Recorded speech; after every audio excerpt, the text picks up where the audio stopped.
然你的外表对我们来讲是很大的压力，你长得太帅了啊，这样子，所以我就不喜欢站在你旁边了。站在你旁边，大家都看不到我啊。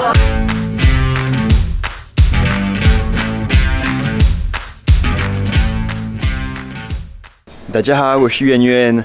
你知道台湾有一些师长是非常认真训练跑步吗？我最近发现 FB 有一个社群叫做台湾盲人环台为公益而跑，就是一群常常在训练跑步的师长朋友，所以看到了这个，我觉得我马上要找他们一起跑步。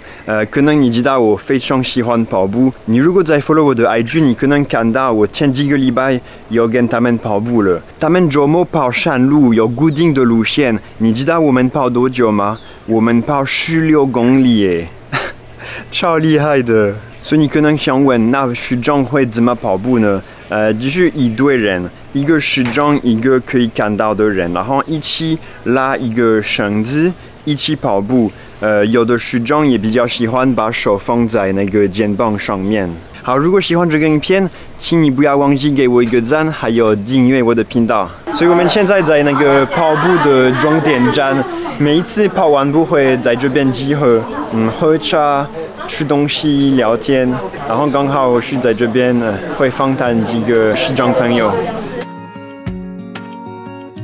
视障者的那个圈子很小，去跑步的时候可以认识很多很棒的朋友，各个年龄阶层都有。跑步是一个很不错的一个运动，然后也是省钱的运动。喜欢跟陪跑员这样一起跑步的感觉，然后一起完成比赛的这样的感觉，一起流汗，然后可以边跑边聊天啊，这样成就感比较大。主要也是自己工作的关系，因为我们是做按摩。OK。对，然后因为按摩的工作劳动比较多嘛，对自己的肌肉也会有帮助。对啊。我这边顺便宣传你的按摩店，他自己拥有一家按摩店。他是老板。我们店名是那个左右手视障按摩，在那个永和的福和路。大家欢迎去看看啊！对，谢谢。不会，因为其实已经习惯了，就是把你认为不熟悉的事情，就像跑步嘛，闭着眼睛跑步，那不熟悉的多做几次，其实它就变简单了。不会，因为其实就是相信陪跑员，那就是透过绳子，然后去相信陪跑员带的方向这样子。我其实不会害怕跑步你跑步的时候不会害怕吗？不会，因为陪跑员是可以亲的。OK。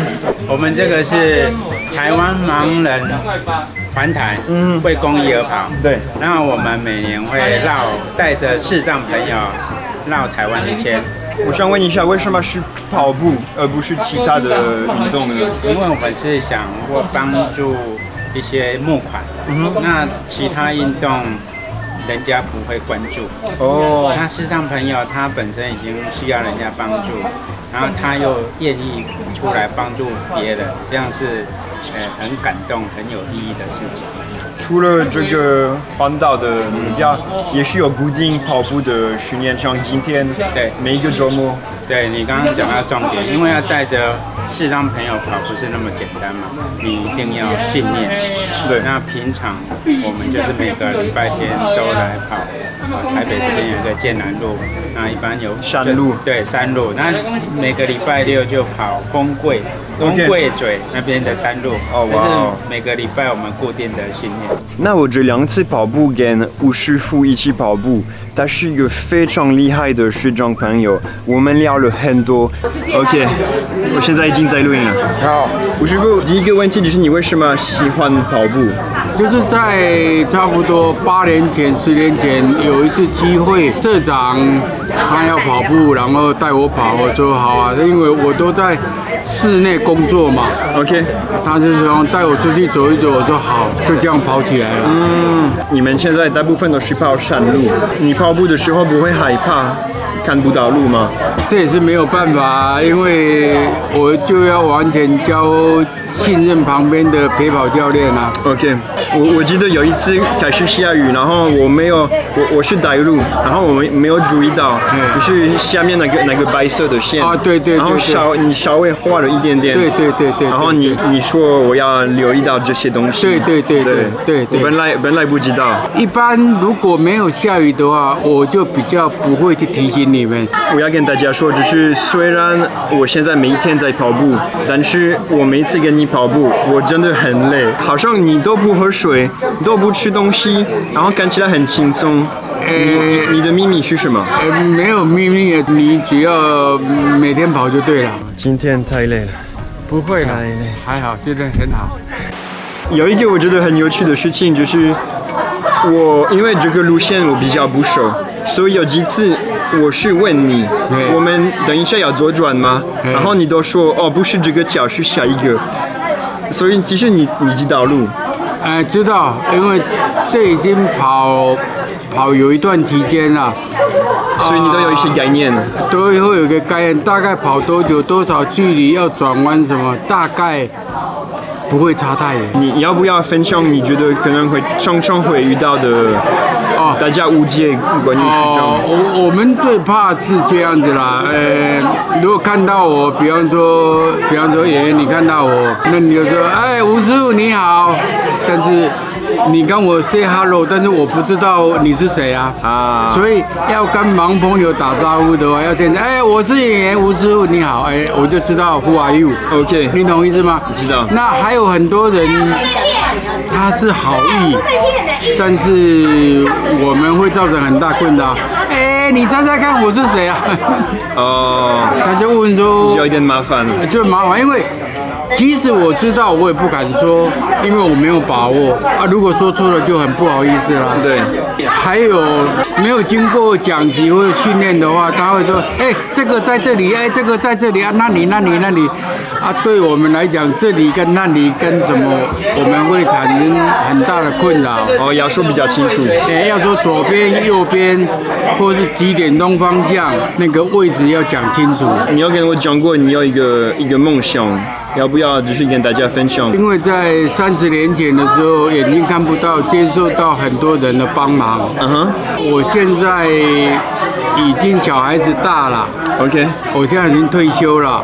后来我才发现有很多视障朋友，那我想说，我过去接受很多人的帮忙，那社会上也有很多想要协助这些需要帮忙的人很多，但是他们找不到对象。那我想就说，我现在可以跑，那让这一些愿意帮助别人的这一些朋友能够有一个窗口，有一个 window， 他可以去了解哪一些人需要被帮助。You want to do something, you must be somebody。我在几年前我就想说，如果我去从美国 LA 跑到纽约5400公里，哇哦！如果从 New York 再跑到 Toronto 是2400公里 ，OK。那再从 Toronto 跑到 Vancouver， 这个大概是7200公里 ，OK。再从 Vancouver 跑到 LA， 这样下来大概2万公里左右。有，太不可思议了。那我想说，如果我可以这样子跑的话，那应该是有点名气吧。真的。然后有点名气之后，然后就外销再转内销吧。那这样子可能就有更多人注意到，然后我就可以让很多有爱心的人能够走出来，还有一些需要帮助的人能够被看到。美国、加拿大这一圈呢，我预估大概要6个月，180天的时间，是一个很大的目标。那一天大概最少要跑110公里。哇！所以我现在这2-3年在练的话，希望每天可以练到100公里。OK。现在我最多一天是跑70公里而已啊。已经非常多，我觉得。但是现在有一个很大麻烦，找不到人带我跑啊。因为你跑太快。不用太快啊，可以轮流，可以骑脚踏车带啊。那如果有喜欢跑步的人，可以跟你联络，是，安排一起跑步。是。然后如果有人也可以帮忙弄这个计划，真的是像一样可以联络了。是。哦，我有一个有趣的问题要问你，就是我知道你看不到我，但是可不可以稍微用你的说法形容我？哦，如果没有错的话，你的脸是比较长一点的。OK， 好像是对哦。但是你比较特别就是你的眼睛呐，你的眼睛应该怎么讲？会讲话，还迷人呐。OK， 然后你的这个嘴唇 lip 不会太厚，要薄薄的，非常漂亮，大概是这样。哇，你这么知道？当你看不到的时候，我再教你。OK， 最后一个问题一定要问你，因为我相信如果没有问你，大家会留言问。你用拖鞋跑步，对，可以解释为什么用拖鞋？第一个，因为我眼睛看不到。那如果像我每天跑的话，那个鞋子，而且我每一次跑都要跑几个小时，回来那个鞋子即使没有下雨都湿了啊。那我要洗鞋子、洗袜子很麻烦。OK， 而且穿起来比穿鞋子舒服。OK， 所以其实用拖鞋跑步不是很痛苦。不会。吴师傅，谢谢你，谢谢你。你也长得很帅，而且你的眼睛会让很多女孩子叽叽叫。啊，这样子，谢谢。这是一个很大的麻烦，你不觉得吗？啊，非常麻烦。OK， 谢谢你，谢谢。好，这个影片到这里了，希望大家对于视障朋友可能稍微更了解一点。然后，如果对这个跑步有兴趣，也可以去看看他们的 FB。那谢谢大家收看，还是请你给我一个赞，订阅我的频道，然后跟大家说下次见，拜拜。